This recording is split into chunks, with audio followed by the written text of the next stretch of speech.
जय श्री कृष्णा दोस्तों, आप सभी को मेरा नमस्कार। कल आप सबने कार्तिक मास महात्म्य कथा अध्याय 19 सुना। आज मैं आप सबके लिए कार्तिक मास महात्म्य कथा अध्याय 20 एवं 21 लेकर आई हूँ। तो श्री हरि विष्णु का नाम लेकर कथा शुरू करते हैं। कार्तिक मास महात्म्य कथा अध्याय 20। माँ शारदा की प्रेरणा स्वयं सहाय कार्तिक महात्म का लिखूं यह 20वां अध्याय। अब राजा पृथु ने पूछा, हे देवर्षि नारद, इसके बाद युद्ध में क्या हुआ तथा वह दैत्य जलंधर किस प्रकार मारा गया? कृपया मुझे वह कथा सुनाइए।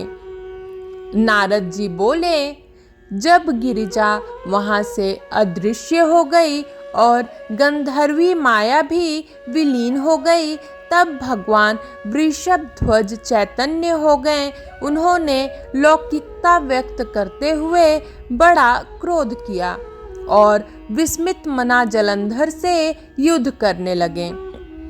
जलंधर शंकर के बाणों को काटने लगा, परंतु जब काट न सका तब उसने उन्हें मोहित करने के लिए माया की पार्वती का निर्माण कर अपने रथ पर बांध लिया। तब अपनी प्रिया पार्वती को इस प्रकार कष्ट में पड़ा देख लौकिक लीला दिखाते हुए शंकर जी व्याकुल हो गए। शंकर जी ने भयंकर रौद्र रूप धारण कर लिया। अब उनके रौद्र रूप को देख कोई भी दैत्य उनके सामने खड़ा होने में समर्थ ना हो सका और सब भागने छिपने लगे। यहाँ तक कि शुंभ निशुंभ भी समर्थ ना हो सके। शिव जी ने उन शुंभ निशुंभ को शाप देकर बड़ा धिक्कारा और कहा, तुम दोनों ने मेरा बड़ा अपराध किया है। तुम युद्ध से भागते हो, भागते को मारना पाप है। इससे मैं तुम्हें अब नहीं मारूंगा, परंतु गौरी तुमको अवश्य मारेगी। शिव जी के ऐसा कहने पर सागर पुत्र जलंधर क्रोध से अग्नि के समान प्रज्वलित हो उठा। उसने शिव जी पर घोर बाण बरसाकर धरती पर अंधकार कर दिया। तब उस दैत्य की ऐसी चेष्टा देखकर शंकर जी बड़े क्रोधित हुए तथा उन्होंने अपने चरणांगुष्ठ से बनाए हुए सुदर्शन चक्र को चलाकर उसका सिर काट दिया।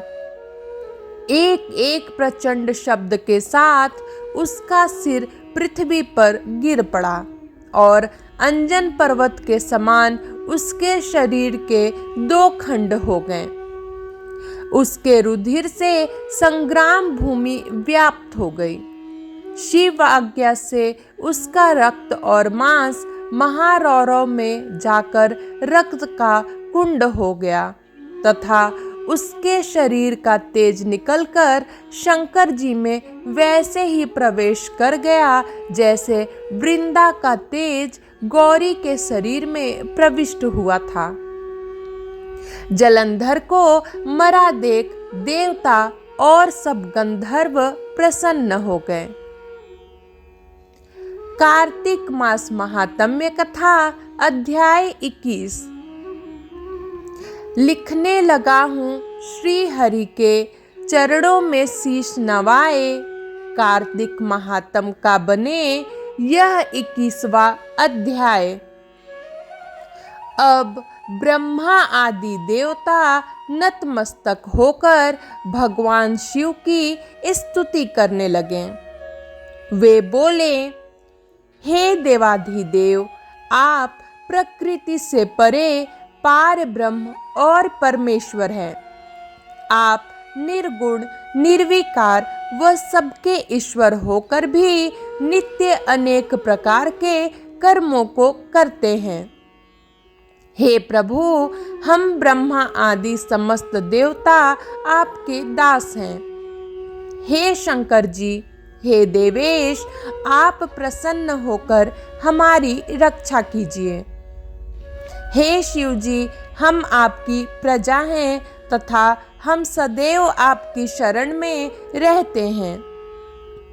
नारद जी राजा पृथु से बोले, जब इस प्रकार ब्रह्मा आदि समस्त देवताओं एवं मुनियों ने भगवान शंकर जी की अनेक प्रकार से स्तुति करके उनके चरण कमलों का ध्यान किया, तब भगवान शिव देवताओं को वरदान देकर वहीं अंतर्ध्यान हो गए। उसके बाद शिव जी का यशोगान करते हुए सभी देवता प्रसन्न होकर अपने अपने लोक को चले गए। भगवान शंकर के साथ सागर पुत्र जलंधर का युद्ध चरित्र पुण्य प्रदान करने वाला तथा समस्त पापों को नष्ट करने वाला है। यह सभी सुखदायक और शिव को भी आनंददायक है।